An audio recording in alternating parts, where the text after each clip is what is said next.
Good morning. I'm Dr. Stacie Pettyjohn, the Director of the Defense Program at the Center for a New American Security. Thank you to everyone who's joined me here in person on this beautiful Friday in Washington, D.C., and those of you that are tuning in virtually. I'm so excited for the conversation that we're going to have today with our guest, the Honorable Dr. William LaPlante, the Undersecretary of Defense for Acquisition and Sustainment. Welcome, sir. Thank you. Great to be here.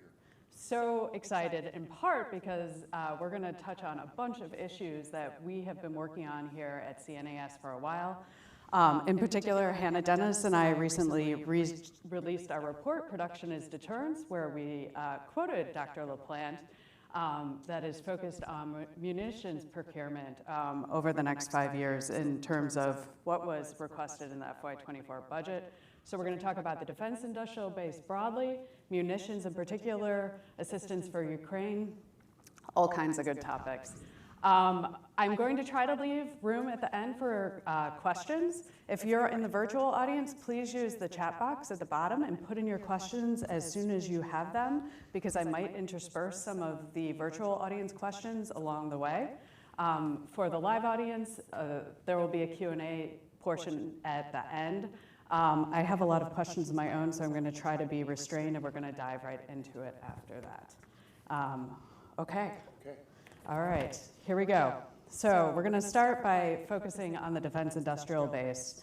And we've seen how in the last several decades, the U.S. industrial base has consolidated rather dramatically and moved towards a model of just-in-time production instead of stockpiling things or maintaining a large ability to surge if needed. Can you characterize the state of the defense industrial base today, and what do you see as the current sort of challenges between the balance of having and being efficient and, you know, wise with our resources and also resilient? Yeah, thanks for the question. And I would just say just a couple maybe overarching things. In many ways, the industrial base is actually pretty good. However, it responds to how we fund it and how we fund it over time. And it can and will and does perform quite well. You sometimes have to give it a little bit of time. If the government with industry focuses, you can get a lot done and we can ramp up production lines, and we are. But you get the industrial base that you resource. It's that simple. I think that we've seen, as has been said many times, that I think with the experience of having, for high-end conflict with precision weapons, having very short conflicts or conflicts where maybe the volume was low, that we were able to live with the luxury, if you want to call it that, of squeezing every dollar out of the munitions and the production, and then go to, as you say, the just-in-time delivery.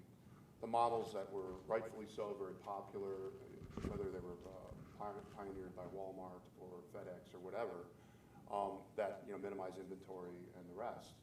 And of course, that also meant really hard to argue for redundancy. If you have a production line here or a supplier here and you have one over here, the pressures over the years that's redundant. So all of those pressures for many, many years, and combined with the single-year contracting, has resulted to where we are right now.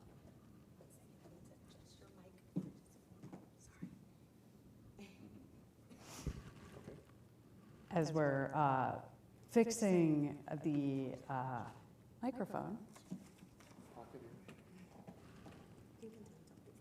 I'm going to keep talking, and we're going to, so I think you made the very astute observation and somewhat obvious one, but one that it's hard for people to understand because we spend hundreds of billions of dollars on the defense budget annually, right? It was over $800 billion the last request. And it seems sort of incongruent with the fact that we say we're not resourcing the defense industrial base.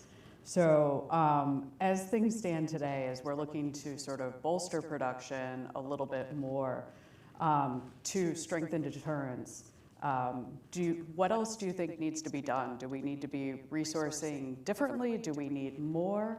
And how do you think we actually send the signal that I think you intended with your quote where you said production is deterrence, which is just a different way of thinking about things. We tend to think of deterrence as flexible deployment operations like Becca wrote about in her recent report on campaign of denial. And how do we break that? How do we begin to resource production as a part of our deterrence strategy? Okay, thank you. And just apologies for that. The first question I apparently wasn't loud enough, and you know, my voice is the sound pressure level and 1/r², but that's where the mic was going. So now r² is closer. Yeah. So I think that maybe if I go back to first principles, I think about you know, I'm not an economist, but matching consumption rates or predicted consumption rates with hedges to what you can produce is nirvana, you know, with margin as well. So then you have to, if you start with that and say that's sort of my model with some reserves, you know, with margin, and then you have to think about what consumption rate scenarios do you have to plan for and budget for. And I think if we go back and look at it that way, to me, it kind of clarifies the thinking, because then you say, oh, it's always about consumption rates, and are we able to, do we have the plans in place, the contingencies in place to deal with the consumption rate? And the consumption rate is not just the rate, let's say units per month or per day, but that over time. So if you start with that premise and go work it backwards, then you realize maybe it's an unlikely scenario, but you probably have to have some hedge for an extended high volume conflict with a high consumption rate, for example. And then the question is, as you start to look around across the munitions and look at the scenarios that you have to plan for, do you have that in there? Do you have that in there? And again, I'm talking about it from a consumption rate, because that's where we end up thinking all the time. We're thinking about, oh, the consumption rate on X today is here. And of course, if you add spares, you add training, you add FMS, other things, but the consumption rate in a conflict is here. But it could be here. There's a scenario where this thing goes this direction, and it could stay here for some time. That is a kind of planning in terms of how we purchase munitions, in my view, and budget to munitions and budget to the industrial base that we just have not, for whatever reason, not really done. So I would go through playing out from a tabletop war game scenario perspective, which I know there's scenarios where you would have these higher consumption rates, and then say, maybe that's unlikely. What is your plan to deal with that? And then we could, I mean, to make it sound easy, we could build that industrial base. We could build that industrial base that would do that. But it's going to take some hard analysis. It's going to make decisions on where the risk would be. And it's going to be hedges, including, or as many people said, buying in bulk large, long lead items. Getting the ability to do a surge where you have a workforce that you could come in or reconstitute very quickly. That's what I think is what has been missing, is to do that. I couldn't agree more. When you think about scenarios, we run a lot of war games here, and we normally focus on the first few days or weeks of a conflict. And my colleague Andrew Metrick has a report coming out in a couple months. He's starting a whole sort of campaign of learning on protracted conflict and what the demands might be, what some of the escalation risks might be, because in part, because of what we've seen in Ukraine, where this conflict has just drawn out in a way that very few people anticipated, and the rate of consumption of munitions, in particular artillery shells, has just been astronomical. So before we dive more into munitions and some of the potential solutions, which I definitely want to do, I would like to talk about a different part of the industrial base, another one that is defense unique, something like that might involve building stealthy aircraft like bombers, or maybe when we think about the next generation of the tanker, if it's not a commercial variant, if it's going to have low observable aspects or otherwise a blended wing body. But there's also energetics, advanced energetics, and rocket motors. What do you think needs to be done in this area of the industrial base that sort of received a little bit less attention? Yeah, I think what needs to be done is what's been happening, good news over the last few months, and we'll continue to do it. And the source of the funding can vary. It can be Defense Production Act, Title III. It doesn't have to be. We're actually using some other sources of money, but it's to do the same thing. It's to fund, I'll take solid rocket motor examples. We have used EPA Title III for the facilities, for example, in Camden, Arkansas, that I believe it's Aerojet have, for example. We're also working with Allegheny Ballistics out in West Virginia, Title III and other authorities to fund that. And then looking at all the other components of the energetics and the supply. And yes, even down to the TNT or replacement for TNT. So we're looking very holistically at the area of energetics. And by the way, this is a worldwide issue. I mean, this is going to be happening across the world. In fact, getting back to multi-years, there is, I believe, going to be we've done 3 multi-years the Army has in the last several months, centered around 155, but part of them included the energetics, the MAX or the energetic packages. So when people think 155, and what we're doing to boost the industrial base, we're funding that energetics piece. And so it's across the board look. We're also talking, other countries are finding the same thing, whether it's Australia or some of the European countries. And I think that's a constant conversation that we have with my equivalents in other countries. So, but it's deserved a lot of attention. And also, when you talk energetics, you're also talking about precursors to energetics, which gets into some of these rare earths and stuff like that. So it's a quite complex enterprise, and probably there isn't much of a commercial market, at least you'd hope. Yeah, this is true. Let's go a little bit further now into the multi-years and some of the other proposed solutions that are out there to help this that have kind of, I think, emerged as a result of the challenge with arming Ukraine. You know, the Stinger line was basically almost dormant and had to be, injected with a lot of resources to replace obsolete parts and, get it going again. But we've seen this even more broadly with things like Javelin, where the demand just has outstripped the expected, what was expected beforehand, that it's been hard to get them going. And part of it has been that if you look at procurement over the years, there's a very jagged sort of demand signal that jumps around and goes up and down fairly significantly. And multi-year procurement is one of the solutions that you have advocated for in terms of providing industry with a stable demand signal and enabling them to be able to produce more of the weapons that we think we're going to need. Can you explain the logic behind multi-year procurement? Yeah, sure. So the Defense Science Board, which I had the privilege to be on for 10, 12 years, have done 2 or 3 studies on surprise and technological surprise or operational surprise. And we came up with this terminology of there's true surprises, arguably 9/11. Doesn't mean that somebody didn't predict it somewhere, but it was not generally. And then there's known surprises. The pandemic was a known surprise, meaning maybe not COVID-19, but meaning it's been known for 15, 20 years, so it was likely to be a pandemic. I would say this munitions up and down and the situation is a known surprise. I don't know if you can show the chart that we have. Could we get the slides up, please? Yeah, the chart. It should appear in a second. Yeah, so we'll talk about this. So this maybe is a simple chart. I hope you can all see this, and we'll have copies for all of you. If it's too small to read it, on the x-axis, that's 1990 on the far left. The far right is 2021.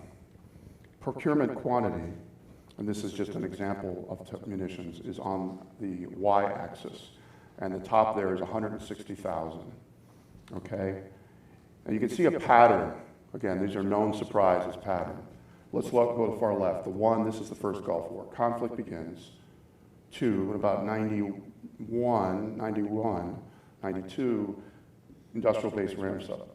3, peak happens about 2 years after the crisis initiates. Then 4, right afterwards, we drop again, we take the money, and we say, okay. And then you can see it happened again after 9/11. Again, number 1 was conflict occurred, that's 1 there, was 9/11. Then industrial base ramp up in later 01, and then leading all the way up to the Iraqi freedom in 2003, and you have the peak, and then once again we drop. And then you go down low for a while, demand drops, leaving the core cut competencies and workforce. Again, we're buying munitions 1 year at a time. And then inherent resolve starts and we start ramping up again. And there was a period of time when some of the tensions on the Korean Peninsula were high where we had to ramp up. And then, of course, if we were to go to the right here of 21, which we truncate the chart, we know what happens to the right here. This is what we're talking about. And this is what we have to, if we want, and it's our choice, if we want to not have this, then we need to change our behavior. I don't know if, I apologize if I use mathematical terms, but there's a term called a low-pass filter, where you filter out the high frequencies. If you pass a low-pass filter across there of a 5-year sliding window, the equivalent of a 5-year multi-year, it smooths all that out. Not all of it, but a lot of it out. That's what we're, and it gives you much more predictability for industry, so industry isn't starting up, stopping, laying people off and everything. The Stinger production line, which, as you said, had basically been stopped, and I want to say stopped in 2008, 2009. It was just starting up again for an FMS case, right when conflict was with Ukraine came. It was a very low rate. Speaking to that company, they said, we are scrambling to reconstitute the workforce. When we shut the line down, everybody scattered to the winds. So reconstituting that takes time. That chart is essentially what we're trying to change. Again, we can choose as a country to keep doing it that way, but I would suggest we should be thoughtful about it and perhaps look at it of getting out of this cycle. I can't agree more. Could we go to the next slide, please? I took the liberty of adding from a report that we released last year called Precision and Posture. This is analysis that Hannah Dennis did. And we were looking more granularly, our data didn't go back as far, but just at the volatility of different weapons year to year in terms of the consistency of what was procured. And this aggregates it by range, but it's because when you show every PGM, it's this huge eye chart. But there was just a significant jump.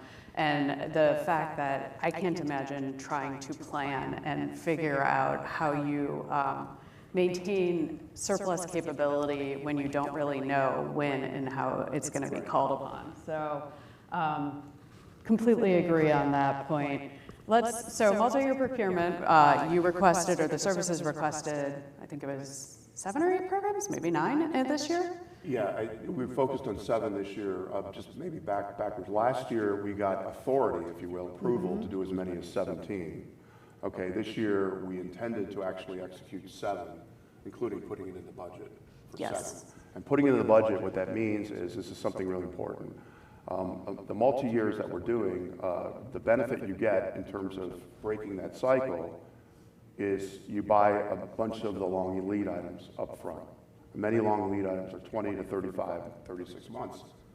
And that's called economic order quantity, or EOQ. So you put money up front in the year. It's multi-year money, but you start buying long lead items immediately, and then you go into the multi-year. And what it does is it breaks that cycle after about 2 years, because if you're always doing it one year at a time, then by definition, whatever action you take in a year is not going to be seen for 2 years. So it's 2 to 3 years. So it's to break that cycle. It's what the commercial world does. It's nothing different than what the commercial world. You just don't see it. Okay, so that's what we were given the approval for. We asked for 7. We got the approval for. Well, for one of the committees gave us approval for 5 of the 7, the other for all 7. But there was also concern, and there was some funding issues in terms of how some of the committees dealt with that EOQ. And I think that's part of it is we have to continue to educate ourselves in the system about this. Yeah, no, that was going to be my follow-on is, in Congress, you've seen in the appropriations committees in particular, the markups was reported that they were not supportive, and they pointed to things like it wasn't producing sufficient savings over the long run. And we had argued in our report that this is more of a strategic imperative, that it's to break that cycle that you had shown and to offer that stability. Do you think Congress is going to ultimately come out in favor of this? Well, I think this is the way our democracy is supposed to work. I think they're weighing in. I think we'll end up in probably a good place after this. And to be fair, I mean, and this has always been this way, and I know some in this room has probably a lot of experience with this. I'm looking at a few people. That is the job of our committees, is to make sure the taxpayer dollars are spent wisely and correctly. And if you're going to do some version of a multi-year, a close cousin to multi-year is called block buy, you better get savings out of it. Why? If you don't, then something's not right. However, and there's different urban legends about what is a good savings number. Is it 5%, 10%, or even higher? And and I seem to recall in my mind, for example, Virginia class, one of the block buys, got 10 submarines for the price of 9, so that's 10%. We said from the start here that we will get savings. In fact, if we don't get savings in any of these multi-years, then we're doing something wrong. But that is not the sole reason we're doing it. In fact, maybe even not the most important reason. We're doing this to fix that other problem. And so you have folks who look at it through the filter of the green eye shade and say, the savings that you predict, your budgeteers predict, and your analysts predict is, I'm making this up, 5%.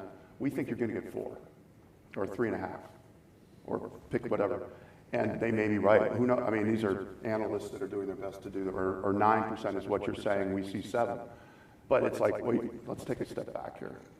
It's not that's part of the discussion here, but that's actually, to me, it wasn't the most important part. And so I think it's just having that dialogue. But again, we all have to respect the desire to protect the taxpayer. Of course, you don't want to spend money, in unwise ways, but there are sort of a lot of rationales beyond the economic one that I think come into play here. Right, and I mean, again, if you do a multi-year or a block buy and you get no savings, you're doing something wrong. But that's not the case here. We're going to get savings, and we predict, and I think it's agreed upon. We get savings in all of them. It's just an argument or a discussion over, well, what's the right amount? And to me, I just, again, come back to, well, okay, let's say we get 5% savings. That's great, but look at what we'll do to the supply chain. Look at what we'll do to the industrial base. Yeah. All right, I want to leave enough time to talk about Ukraine and the Pacific a little bit. So last question before we switch to some of the regional. You established this spring the Joint Production Accelerator Cell, JPAC, that sort of emerged from, I think, the effort to resupply Ukraine and is trying to bolster the U.S. defense industrial base. I don't think a lot of people have necessarily heard of JPAC, and from what I understand, its mission is intended to expand. So can you explain a little bit about what JPAC is all about and what your vision is for it? So first, just to use your imagination, that chart I showed you, that's a JPAC product. So they're the skunk works, they're the analytic cell. That it's a tactical cell. It is not industrial policy. Going back, I understand, to even before Ash Carter was AT&L, there was a JRAC, Joint Rapid Acquisition Cell, which has been, to this day, and it's extremely helpful. It works with the services to move things fast.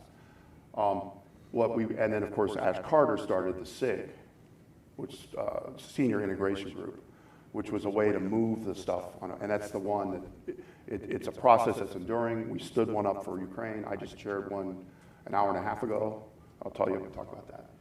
What we realized, though, was that we had some deep dive teams that were in a reactive way, going back to the last administration, that were being pulled off their jobs and policy and told, hey, go run, what can we do for this? What can we do? And they were hopping on airplanes and flying places, literally answer questions the next week. And they were getting burnt out. And so finally, it just was not the way to do things. And finally, it dawned on me, this is different. This has got to be an enduring, proactive cell, operational cell of production experts. And we have now, Dr. Aaron Simpson leads it. We've taken that core of what was doing these reactive things, the old deep dive team, and we've built around it experts of production. We have DCMA experts on the team now. The services have put forward. And now they're cranking, and we give them a list. We want you to study this, this, this, and this. And I can tell you the stuff that they've done so far, just recently, is instrumental in expanding capacity for Stinger, Javelin, Gimblers, HIMARS, Patriot, MSE, AIM-9X, 155. They're working with the services. All those expansion things you're seeing is the JPAC working with the services or sometimes on their own to get that to happen. And then we get the charts like that one. We get the charts for each one of these. We show it to my leadership. We show it here across the river, and that's the products that they do. And I unfortunately, I knew this would happen. I've started to use them for other things beyond munitions. I had to send them down with the Air Force to the F-16 production line down in South Carolina. I want them to take a look at the hypersonics production lines that are being set up in Texas by Lockheed Martin. You can see this is really, really important. And they are invaluable. And all these things about long lead items, they have all that data. In fact, what's really interesting is there's a briefing that they give, that the gentleman who gives it, and he goes through all these lessons learned, all these long lead items. He says, I could have given this briefing in 2017. And the other thing is that he says there's a lot of myths out there. For example, that it was COVID that caused long lead items to increase. And that's true for some things, certainly in our daily lives. Actually, the long lead items for some of these items in a heavy industrial capacity were increasing before COVID. And if you think about it, like let's take a solid rocket motor. If you've ever been to a solid rocket motor factory or production, they literally use something that looks like a gigantic version of what you'd see on a chef's show. And actually some of the same companies use it. It's a 2-year lead item to buy one of those. It's 2 years. So if you think that doesn't happen in the commercial world, it does. They just either do it by their capital investment or they make those bets and you don't see it. And so they have all of that data and all, and so it's really been overdue. It's like, how did we not have this? So I want to make sure that this is going out more and more to people. And my biggest concern is they're going to be overtaxed, because we want to. So we really say, okay, the only people who can task them are me, and we're going to keep them focused. And so we're just knocking these things out, and they're great noise reducers.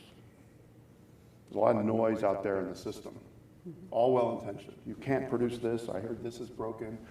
And they'll give you the facts, and you'll take the noise out. And so it's been great. So one of the JPAC's greatest successes, and we know one of the items in the largest demand for Ukraine is 155 shells. Yes. And you mentioned this, and we have a question from Cameron in the virtual audience.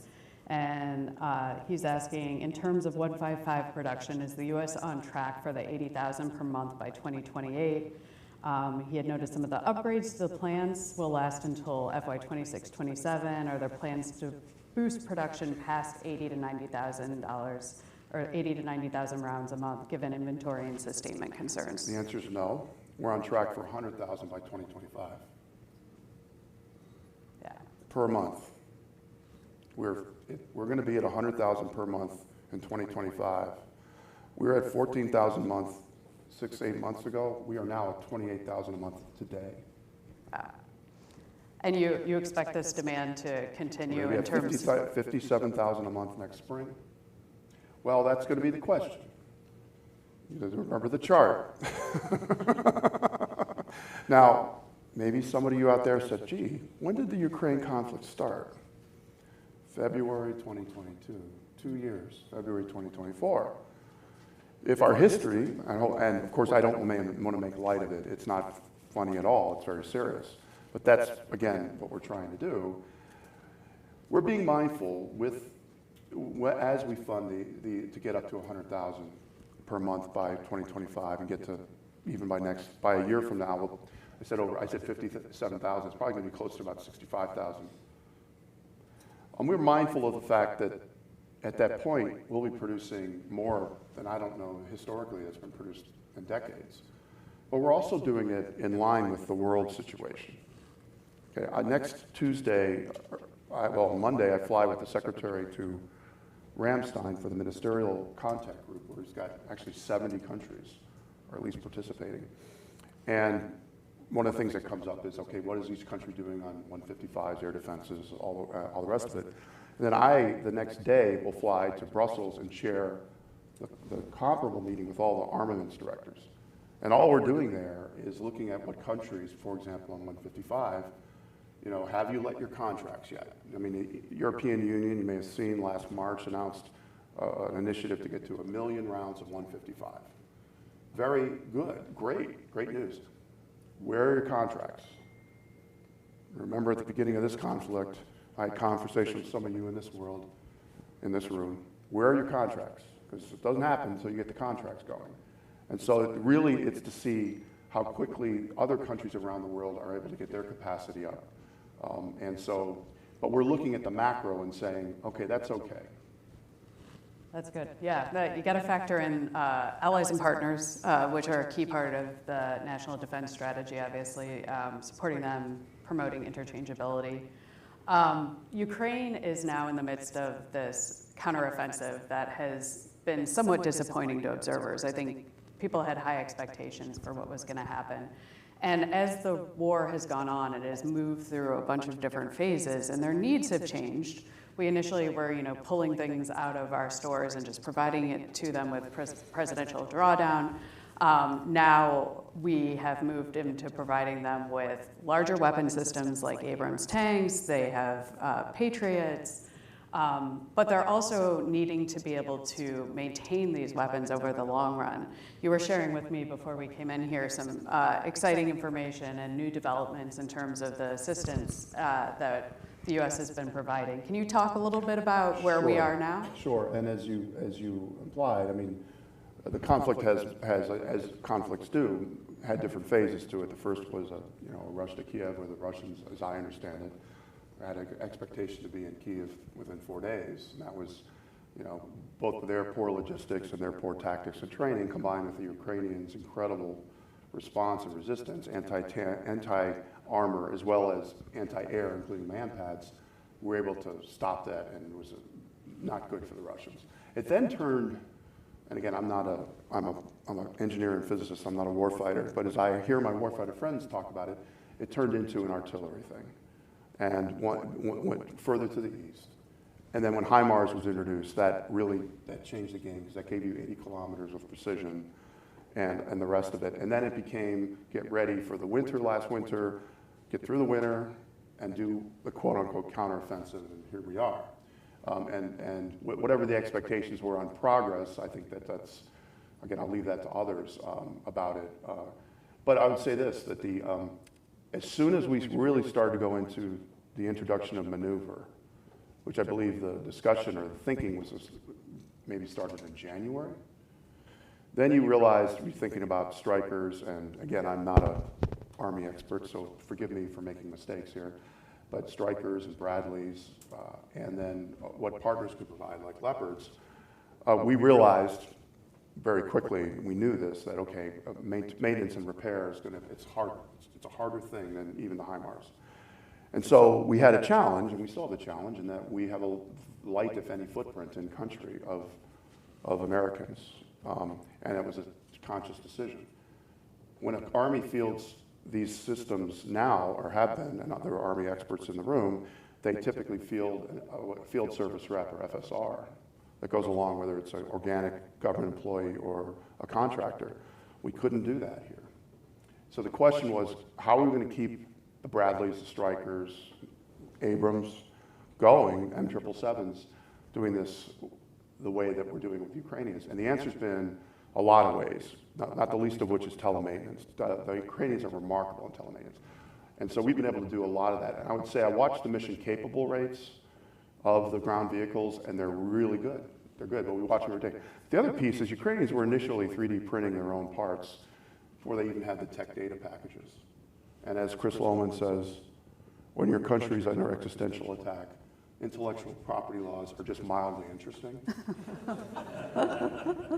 So, but we've cleaned that up. We've gotten them, with other countries, gotten them all the tech data packages.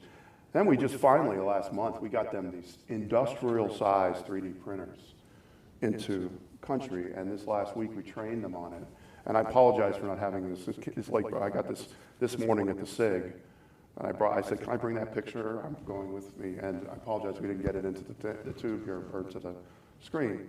But it shows an industrial-size 3D printer. I mean, we're talking like a truck size that the Ukrainians have finished training on. It's going right in the theater, and they're printing all their repair parts.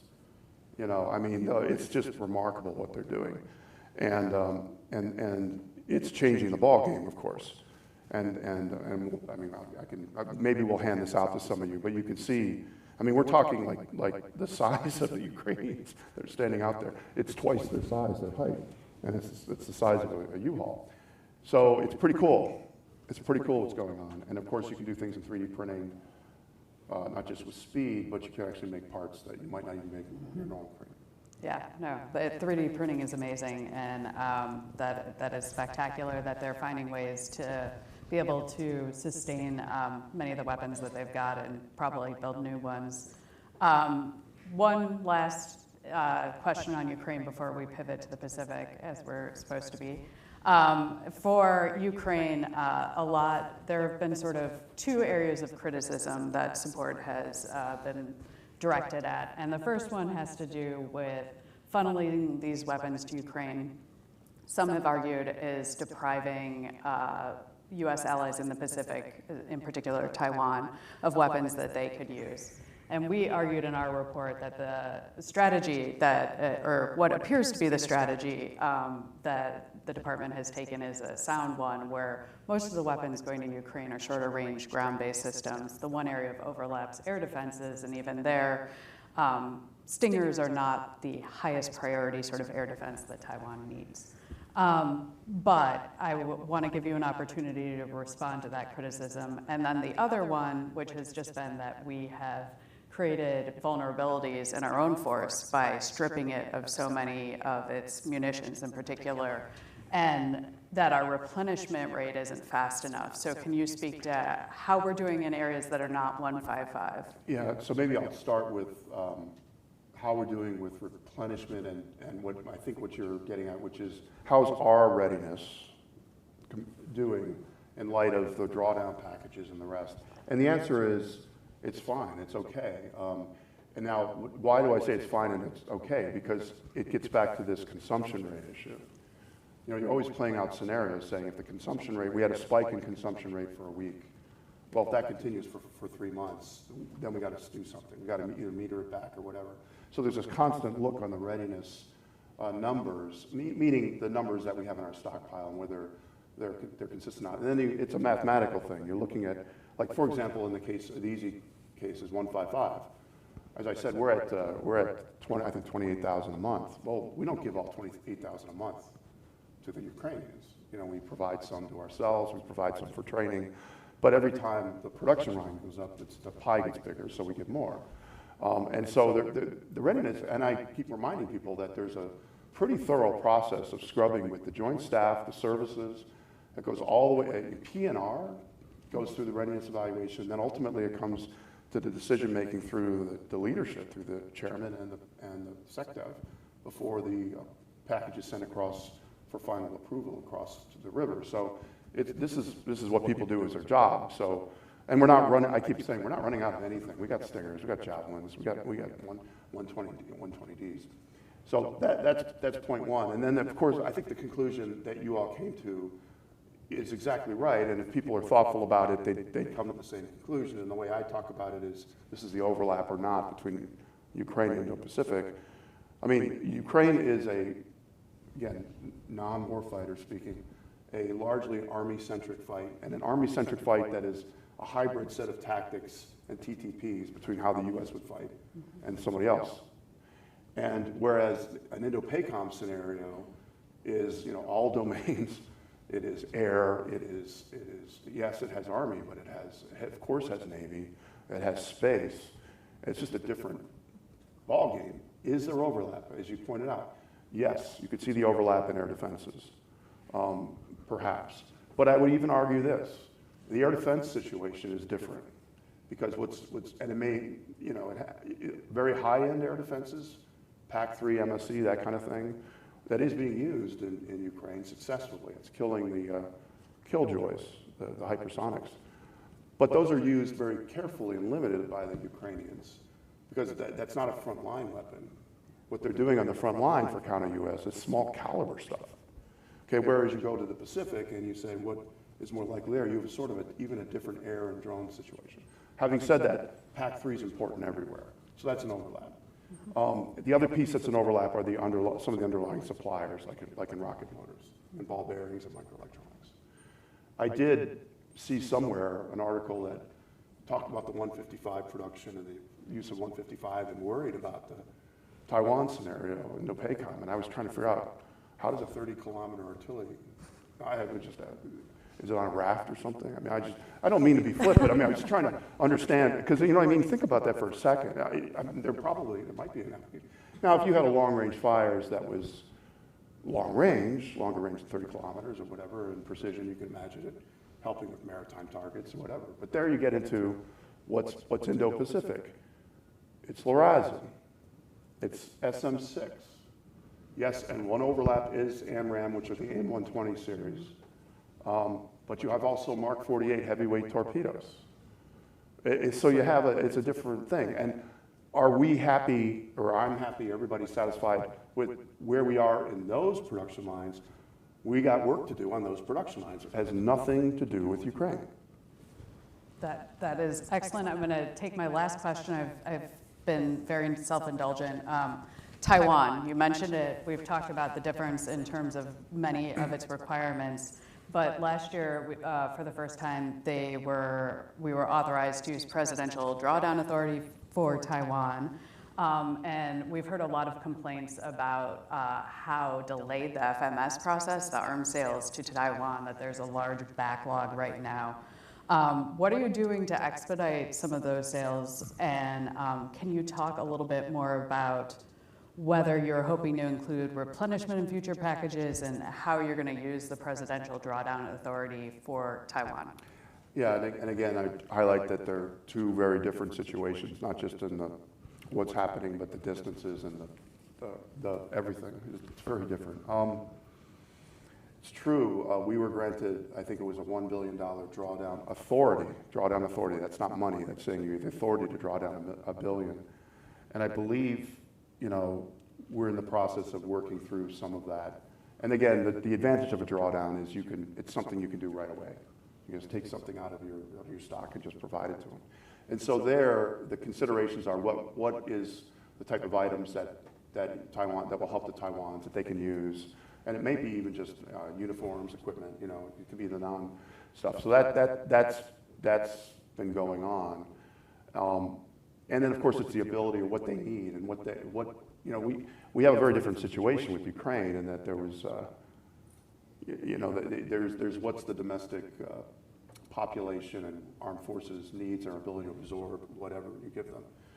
So so that's in one category is PDA, and I think there's going to continue to be interest in what beyond PDA for Taiwan would you have, because there is no. See, for Ukraine, we have what's called replenishment, which is actual money, and then we have the USAI, which is actual money. There's there's some details that are that caveats, but there's largely we did not get that for Taiwan. So it's a different. Currently, we may get it. Who knows? Or China. So or the Indo-Pacific. I'm sorry. So it's different than FMS. So before, just going back even a few years ago. There's been an FMS, a lot of cases of FMS that Taiwan's have that executed. And I believe the number, I don't have it recently, it's been advertised, I think it's correct, that there's a quote $18 billion backlog in FMS for Taiwan. When you actually look at that, what it means by backlog, and we have to be very careful here, is meaning the letter of approval has happened, so the approval has been given by the US government and the State Department and the rest. The money's been allocated. Even in many cases, the contracting has been done, but it's not delivering. Well, what is in this 18 billion? A lot of it is F-16s. Remember I said where I sent the JPAC down to the F-16 line? That's why I sent them. I was like, what are we going to take to get the F-16 line down in South Carolina up to where it needs to be, which is about 4 a month? Keep in mind, the U.S. is not buying any F-16s and has not bought F-16s for I don't know how many years. So this is entirely for FMS, perhaps some direct commercial sale. So the other part is it's for also Harpoons, which are, again, getting the production line. So the FMS backlog in that case is actually the production capacity in our country, which leads to, well, why is that the case? Well, why wasn't the line ready to accept that? Well, in defense of the contracting teams, they can't start to do the line, or they won't unless they put CapEx in until they get the contract. And, right. So that's like the last thing that happens after the LOA is you get the contract. Now you can say, well, they should be going at risk on their own CapEx. Okay. We actually tried to get a working capital fund going, and we were unsuccessful to get it through all of the committees. There's multiple committees. That would be to allow these production lines to be higher than before the contract lit so that you could take things faster off the production line. And we've not been able to get that through, but I think everybody on both sides of the issue, whatever both sides would be, I'm not sure which, agree on the problem statement. We can't figure the solution. And I use the example of F-35 for Finland. Finland's getting 65 F-35s. We got the letter of approval in February 2022, and we got them onto the Lot 16-17 contract 3 months later. They're going to get them next year. Well, how did that happen? Because we have a very hot production line for F-35. So when you have a hot production line, this is production as deterrence, you can do lots of things. So this is what we're trying to do. Audience, you've been very patient. If you have a question, raise your hand. I'm going to ask you to identify yourself. Roxanne from Bloomberg. Two-part, sort of two questions, actually. Try to make it really short. On the multi-year authorizations, can you give us a sense of how you're trying to convince the Defense Appropriations Committee in the House that there will be savings, and how you're trying to explain to them, or whether you think you're going to be successful in the first place? I don't have any prediction or not. All we can do is provide our best estimates of the savings, which is what we've given them. We provided them the analytics. We've asked to answer questions. And you know, they're good people. We work through it. They're doing their job, and we're doing our job. So I mean, I'm optimistic. I don't know that we're getting every single thing that we wanted, but I think we're making progress. Yeah.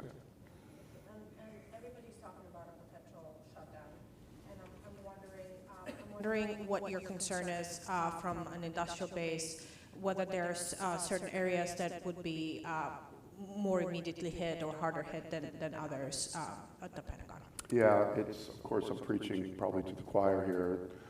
It's just bad every way you look at it. Again, if we have a shutdown or even a continuing resolution, first of all, you have to imagine I'm going to be, the Secretary is going to be with all those countries next week. You know, explaining these things to other countries, it's just, you think we have trouble understanding it.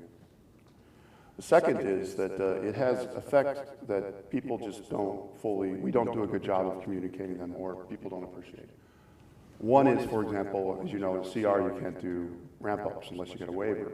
Well, you know, some of these munitions we've been talking about, the Gimblers, they were affected, those ramp-ups were affected by past CRs. I've talked to former comptrollers, both administrations. They said, we would tell the Congress, Gimblers, you know, PAC-3, the CR, for if you're in 3-6 months, you're preventing the production line from starting up. And again, imagine you're the board of one of these companies that's being asked to consider putting CapEx into the production line, and the CEO or whoever saying, I think we're going to get it, I think the government, but you know, we got a CR, so I don't know. We might not get the money till May. So that's what happens. If you CR that doesn't end till March, you won't get the money to the contractor till May. Then talk about a shutdown. Back in 2013, in October, I had the experience of being the acting acquisition executive of the Air Force during that shutdown. And there's so many things people don't understand, not the least of which, we sent most of our civilians home when we did that, other than non-essential. Well, there's an organization called DCMA, Defense Contracting Management Organization, who's embedded around many of the industrial facilities throughout the country, who are dedicated public servants that, among many things they do, is they officially sign off on accepting products. The DCMA team at the Fort Worth plant in Texas for Lockheed Martin F-35s had to go home, and we could not accept F-35s. We had to stop the production. Okay, you have to think about these implications of what this does, and it's just, you know, and the other point, which again has been pointed out, is if you add up all the time we've been in continuing resolution, the last 10, 12, whatever years, and you put it together, concatenated it, I think the number is 3 to 4 years. 25 years, Bill, of CRs. 25 straight years. We've started the fiscal year with a CR. And if you, I know this is going to sound like I'm being flip, but I'm really not.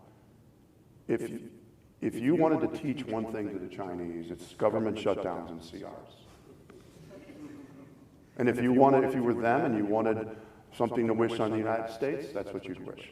And I'm not saying that as being a political discussion. I'm talking about outside the politics of it. I'm just saying from an operations of government perspective. So yes. Yes. Hi, I'm Alicia Schwartz with the Financial Times. Can you hear me okay? Yeah, fine.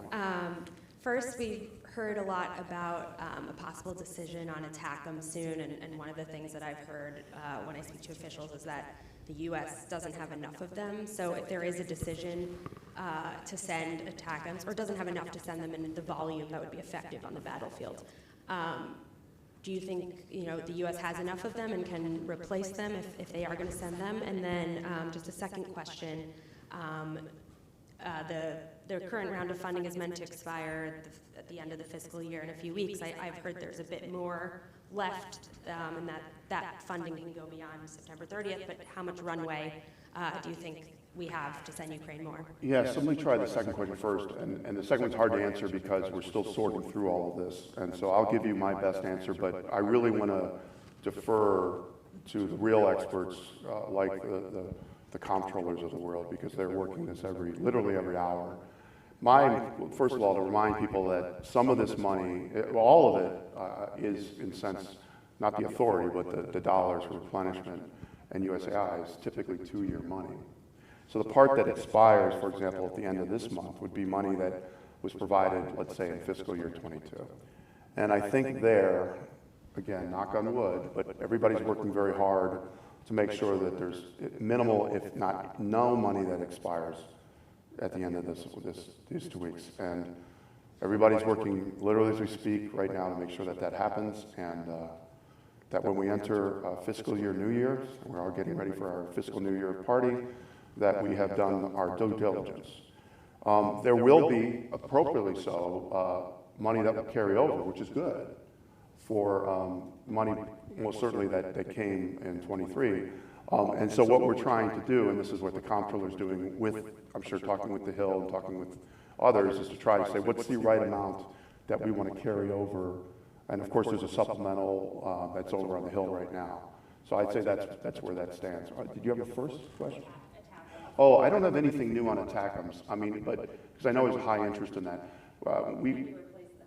Well, if we just say this, and again, like anything, if we were to send, when we send Pack 3, for example, to Ukraine, what was sent was in light that we could do it without hurting our or allies' readiness. So if a decision is made, it'll be made saying yes, we can do it. So I think those are for anything when they look at the decision or not to send something. They always look at, is this really, will this change the conflict? Is the value of it worth it?